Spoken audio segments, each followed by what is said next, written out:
শ্রীলঙ্কার কলম্বোতে আইসা এই রামবুটান ফলটা প্রচুর পরিমাণে দেখতে পারলাম। How much kilo? Kilo how much? 500 রুপিয়া। এটা হচ্ছে শ্রীলঙ্কার 500 রুপিয়া কিলো, অর্থাৎ বাংলাদেশি টাকায় হয়তো 200 টাকা হবে। হ্যাঁ, 500। Yes, understand. This one how much kilo? 1 kilo 500. This fruit name? Mangoes. This one very good. আমি দুইটা এগুলা কিনি, আমি কালকে দুইটা নিয়েছিলাম। 2 piece how much? 2 piece 150. 150 মানে ম্যাঙ্গুস।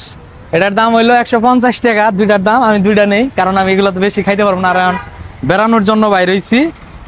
এগুলা বেশি পরিমাণে নিলে আমি রাখমু কই। শ্রীলঙ্কার টাকার মান নাই টোটালি ধরা চলে। মালওয়ান 150 টাকা আমাকে দিতে হবে এখানে। 200 রুপিয়া দিলাম, এখন সে 50 টাকা ব্যাক করবে। 150 রুপিয়া।